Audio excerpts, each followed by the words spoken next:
নমস্কার বন্ধুরা। আজকে পঞ্চম তথা ফিফথ লাস্ট টেস্ট শুরু হতে চলেছে ইন্ডিয়া ভার্সেস ইংল্যান্ডের। এই সিরিজ নিয়ে অনেক রকম নাটকীয় পরিস্থিতির সৃষ্টি হয়েছে। আজকে সেই পরিস্থিতির জবনিকা পতনের শুরু।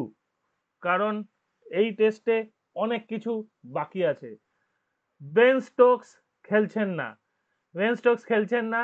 আমি আমি যারা আমাকে ফলো করেন, যারা আমার ফেসবুক প্রোফাইল ফলো করেন তারা জানেন আমি কালকে লিখেছি, দেখুন, বাই বাই বেন বলে একটা ছবি দিয়েছি, লিখেছি Ben Stoke is not available due to injury, retired heart.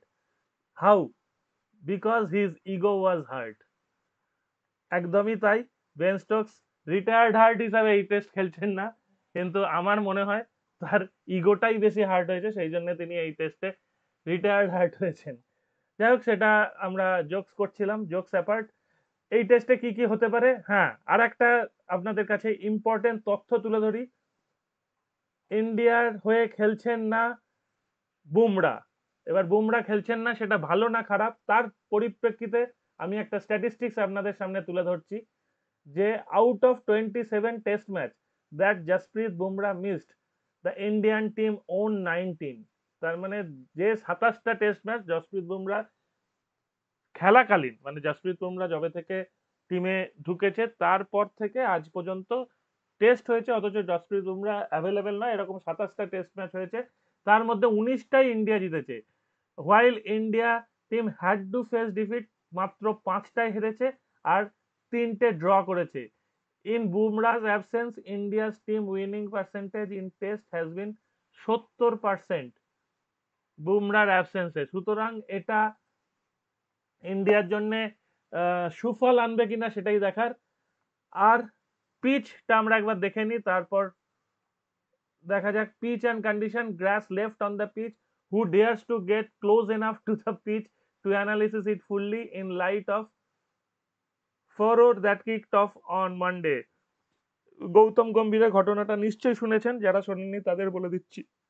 Gautam Gambhir সোমবার পিচ পর্যবেক্ষণ করতে গেছিল, যেহেতু ওরা মাঠে প্র্যাকটিস করে, দুটো টিমই প্র্যাকটিস করে, তো পিচের পাশে দাঁড়িয়ে দেখতে গেছিল। পিচের সাইডে একটা দাগ দেওয়া থাকে খেলার আগে, সেখানে যেতে দেওয়া হয় না সাধারণত, তবু আমি সেই ছবিও দেখলাম যেখানে এই কিউরেটার 2023 সালে ব্র্যান্ডন ম্যাকুলাম পিচের মধ্যে দাঁড়িয়ে তারা পিচ পর্যবেক্ষণ করেছে।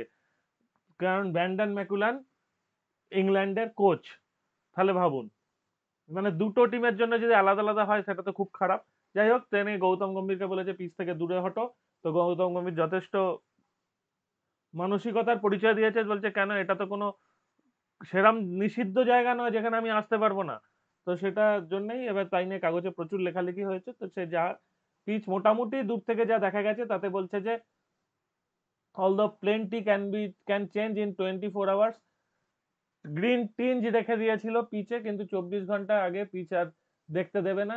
সেইটা বলছে অনেক রকম ভাবে চেঞ্জ হতে পারে। The weather for the most part looks warm, although showers are forecast for Thursday afternoon. আজকের সেকেন্ড হাফে হয়তো বৃষ্টি হবে, while the back end of the match could see further downpours। আচ্ছা, বলছে যে থার্ড বা ফোর্থ ফিফথ দিতে বৃষ্টি হতে পারে। এইবার কি কি হতে পারে? India have won twice in previous 15 visits in oval in 1971 and 2021। আচ্ছা, ইংল্যান্ডের ক্যাপ্টেন হচ্ছে অলি পোপ। ঠিক আছে, অলি পোপ যথেষ্ট ভালো খেলেছে এতদিন পর্যন্ত। আজকে আশা করি ক্যাপ্টেন্সির চাপে পড়ে একটু খারাপ খেলবে এবং ইন্ডিয়ার কাম তামাম হয়ে যাবে।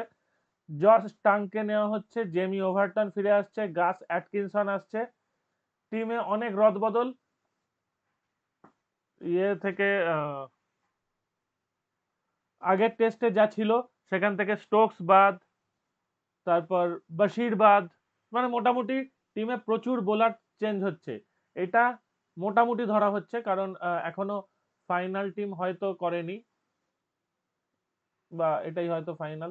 যাই হোক, দেখা যাক কি হয়। আর ইন্ডিয়া টিমের এখনো কুলদীপ না শার্দুল ঠাকুর, অথবা আর্শদীপ না প্রসিদ্ধ কৃষ্ণা। আমার ধারণা প্রসিদ্ধ কৃষ্ণার চেয়ে আর্শদীপ অনেক বেশি এফেক্টিভ, প্রসিদ্ধ কৃষ্ণা চান্স পেয়ে যাচ্ছে শুধুমাত্র বাকিরা অসুস্থ বলে, এবং আকাশদীপ আবার সুস্থ হয়েছে, আকাশদীপ খেলতে পারবে, এটা খুব ভালো কথা।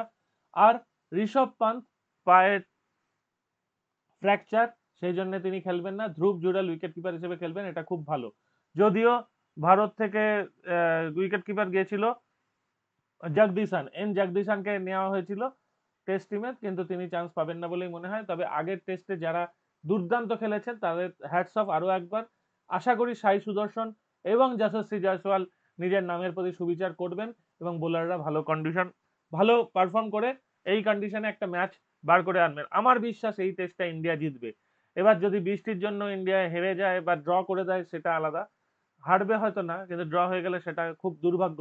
কিন্তু যদি বৃষ্টি না হয়, যদি খেলা পুরো হয়, তাহলে আমার ধারণা এই টেস্টে ইন্ডিয়ার জেতার চান্স প্রচুর আছে। ঠিক আছে, সব রকম ফ্যাক্টর ইন্ডিয়ার পক্ষে, এবং ইংল্যান্ডের বেন স্টোকসের না থাকাটা ইংল্যান্ড অনেকটা পিছিয়ে থাকবে। বেন স্টোকস আর যাই হোক ভীষণ লড়াকু একজন মানসিকতার মানুষ। এবার তার ওই যে ঝামেলাগুলো, সেগুলো তো আর কিছু করার নেই, সেটা তার মানসিকতা থেকেই ফুটে আসছে। যদিও বেন স্টোকস ইংল্যান্ডের মানুষ নন, এটা অনেকেই জানেন বা অনেকে জানেন না। বেন স্টোকস নিউজিল্যান্ডে জন্মগ্রহণ করে, পরবর্তীকালে ইংল্যান্ডে চলে আসে। ওর বাবা কাজের সূত্রে ইংল্যান্ড এসেছিল বলে বেন স্টোকস ইংল্যান্ড। যেমন কেভিন পিটারসন সাউথ আফ্রিকান, এখানে এই টিমে আরো কিছু আছে, সাউথ আফ্রিকান, তারপর ওয়েস্ট ইন্ডিয়ান, এইসব রয়েছে। সুতরাং ইংল্যান্ড টিমটা ওয়ার্ল্ড 11ও বলা যায়।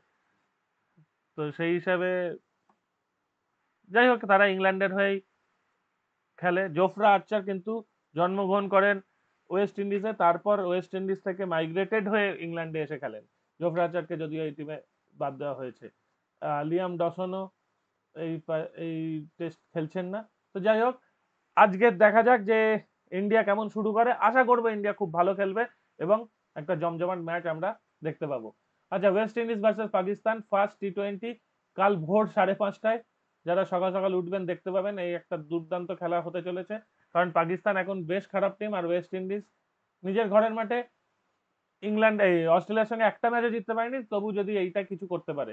আর একটা ম্যাচ চলছে জিম্বাবুয়ে ভার্সেস নিউজিল্যান্ড টেস্ট, সেটাই Zimbabwe 149 all out, New Zealand 92 for no loss. সুতরাং আর যদি 2-250 রান করে দেয় আজকে নিউজিল্যান্ড, তারপর যদি 3 ঘন্টার জন্য জিম্বাবুয়েকে ব্যাট দেওয়া হয়, হয়তো আজকে টেস্ট শেষ হয়ে যেতে পারে। আর যদি আজ শেষ না হয়, আগামীকাল টেস্ট শেষ হয়ে যাবে। এই টেস্টে জিম্বাবুয়ে দাঁত নো কিছুই বার করতে পারবে না, ফোটানো তো অনেক দূরের কথা। ঠিক আছে, তো এখানেই শেষ করছি। কেমন লাগছে জানান, এবং আমার অ্যানালিসিস যেটা করেছি সেটা আশা করি অনেকটা মিলবে, এবং অবশ্যই কমেন্ট করে জানাবেন। Thank you very much.